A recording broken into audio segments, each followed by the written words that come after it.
之前的视频，火力军讲了，俄军霸占乌东4地是为了拱卫克里米亚，而最近有消息传出，乌克兰正计划重夺克里米亚。那这消息是否是真的？强攻克里米亚的成功率有多大？是否还有别的方法？本期视频我们就一起来看看吧。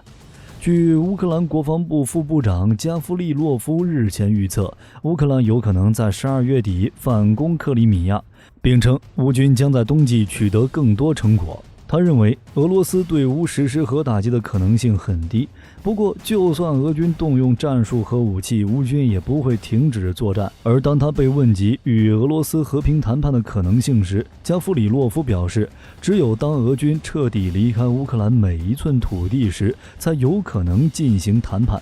这里面包含了俄军撤出2014年起控制的克里米亚半岛及乌东亲俄分子占领的土地。除加夫里洛夫外，乌克兰总统办公室主任叶尔马克也称，乌克兰正计划为收复克里米亚展开军事行动。他说，我确信夺回克里米亚的战役将会发生。不过，叶尔马克没有说明乌克兰计划进攻克里米亚的确切时间，但我们不难看出乌克兰要收复克里米亚的决心。同时，俄罗斯媒体似乎也确定了这一点。报道说，乌政府正在制定占领克里米亚的计划。乌总统府常驻克里米亚代表塔米拉·塔舍娃被任命负责这一问题。不过，基辅拒绝透露制定计划的确切时间。同时，他们的俄专业队发表了自己的看法，称乌克兰要重夺克里米亚，要比夺回哈尔科夫和赫尔松是困难得多。大家注意，俄专家都认为是困难，而非不可能。是不是代表俄罗斯内部都不对自己的部队感到希望了？而乌克兰之所以敢有重夺克里米亚的态度，一是因为俄乌冲突确实给乌克兰军事力量带来了极大的提升，这应该是乌克兰最接近具有收复克里米亚力量的一次机会，乌克兰自然不想错过。二是因为俄罗斯近几年频繁的对外军事行动，也在一定程度上让乌克兰有了重夺克里米亚的信心。毕竟一个国家的国力是有限的，而多线作战是任何一个国家都必须谨慎面对的问题。按照乌克兰高层的预想，现在俄军大部分精力正向乌东战场转移。如果这时候乌克兰派出骑兵夺回克里米亚的成功率十分可观。关于克里米亚被夺，其实一直都是乌克兰人民心中的痛。基本上从俄罗斯在2014年武力夺取克里米亚之后，乌克兰高层一直都在想方设法地夺回克里米亚，但是奈何双方之间的综合军事实力悬殊太大，而一直没有机会。不过近2年俄罗斯频繁的对外作战使得乌克兰高层看到了一丝机会，加上现在虽与俄罗斯全面爆发冲突，但其背后有北约撑腰，军事力量得到显著提升，从而加强了乌克兰高层武力夺回克里米亚的决心。按照乌克兰军方的说法，就是用战争来赢得和平。对了，乌克兰军方为了重新夺回克里米亚，2020年的时候还曾特意策划了一场夺回克里米亚的军事演习。在当时那次军演中，乌克兰共派出2路大军一起进攻克里米亚境内的俄军，其中乌克兰特种部队在那次军演中担任着尖刀存在。乌克兰特种部队通过隐蔽性以及优秀的单兵作战能力，迅速切入俄军驻守克里米亚腹地，然后利用小型炸弹迅速摧毁俄罗斯设立在克里米亚境内的多处军用机场以及指挥部。如果特种部队作战遇到了敌方的抵抗，正面战场上乌克兰军方将会加大地面和空中的兵力投入，缓解腹地特种部队的压力，里应外合地彻底拿下克里米亚。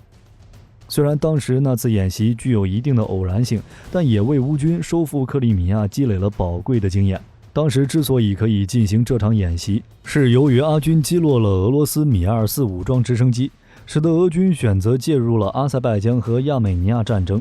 随后，莫斯科向纳卡区部署了1000多名俄罗斯联邦维和军人、90辆装甲运兵车和380辆汽车，以及一部分特种设备。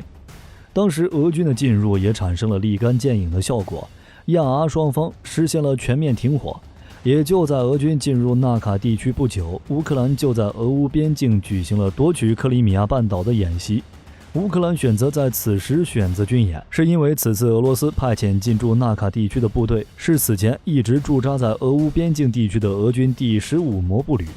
乌克兰正是看到了这一点，认为俄第15摩步旅调离高加索地区之后，后方兵力必然空虚。乌军在此时夺取克里米亚半岛成功的几率非常大。如果仅仅只从演习来看，乌克兰军队的表现可谓是可圈可点。而且就算在实战中，乌克兰也并非没有毫无夺回克里米亚半岛的机会。但是大家要注意，即使乌克兰开启夺回克里米亚的军事行动并大获成功之后，那么该如何守住克里米亚，以及如何面对未来俄罗斯的反攻，这些才是乌克兰要面临的真正问题。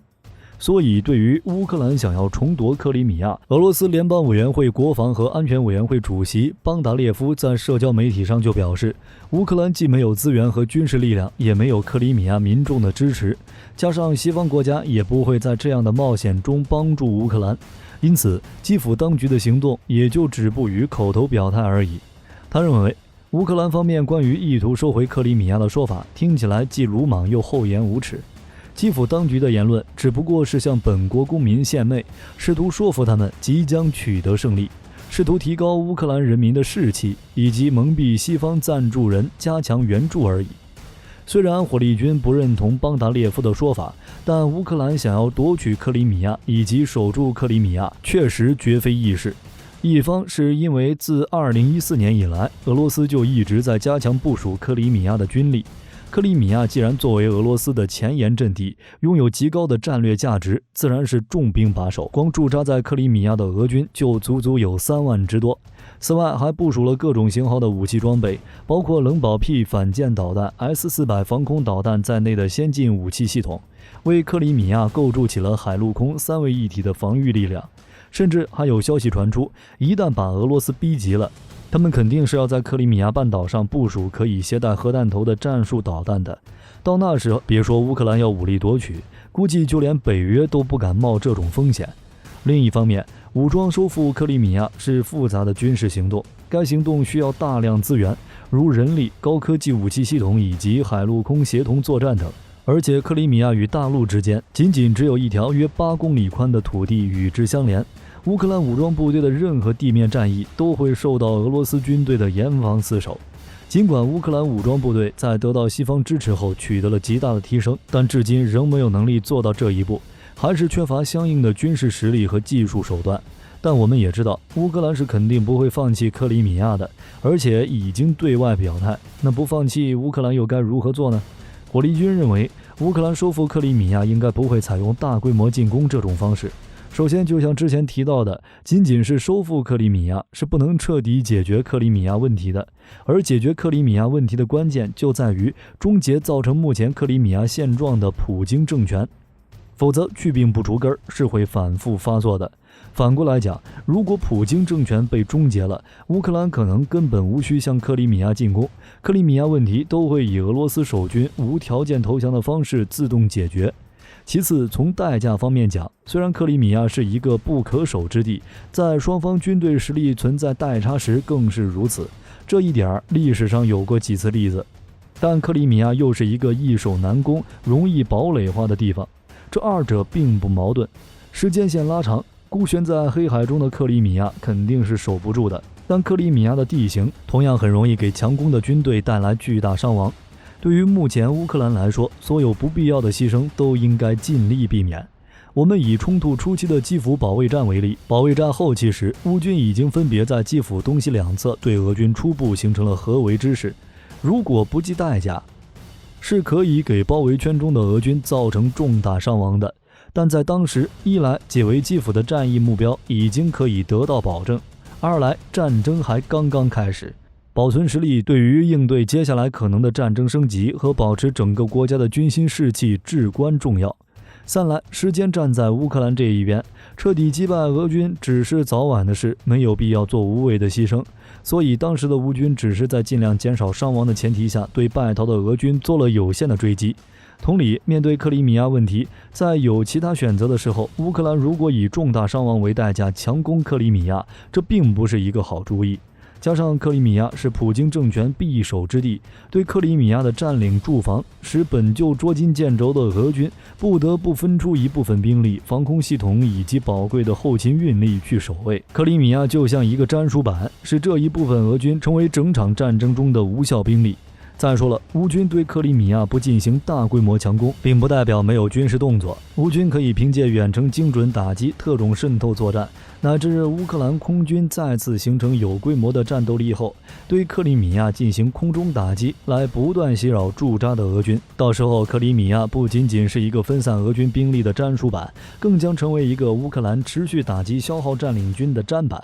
一个让普京政权流血不止的烂疮。所以，乌克兰接下来的反攻策略很可能是从扎波罗热州将入侵的俄军切为两段后，一方面继续分割包围赫尔松州和扎波罗热州俄罗斯残军，另一方面在乌东保持持续的反攻压力并寻找战机，而对克里米亚则采取围困、轰炸、打援的方式对俄军进行持续消耗。预计乌克兰对于俄军的决定性胜利，也就是导致普京政权崩溃或迫使普京做出导致覆灭决策的胜利，将在乌东取得。最终，克里米亚很可能不战而胜，和平解放。当然，这一切都只是火力军的预测，大家也可以在评论区留下你的看法。虽然目前是否进攻克里米亚尚存在于乌官员的计划中，但俄乌在乌东部的战斗仍未停歇。乌总统泽连斯基20日表示，开战至当天，俄罗斯已对乌克兰发射超过4700枚飞弹，乌东地区单日遭到俄军近400次炮击，乌克兰数百座城市被毁，数千人死亡，数十万人被俄军转移至俄国境内，数百万人逃亡至其他国家。可见俄罗斯军队的罪孽不可谓不重。目前，顿涅茨克地区的巴赫穆特和阿夫迪伊夫卡前线正在发生进攻性战斗。乌克兰部队正在向扎波罗热、第聂伯罗、彼得罗夫斯克和哈尔科夫等地转移，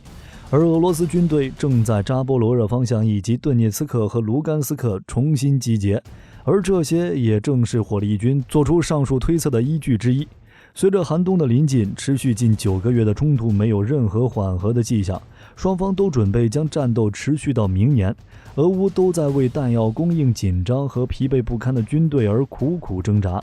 事实上，双方都没有接近自己所设想的胜利。不过，乌克兰身后有北约。据最新的消息称，英国宣布向乌克兰提供价值5000万英镑的防空系统。此外，新闻媒体还透露称，在波兰导弹事件后，已向波兰提供爱国者导弹防御系统。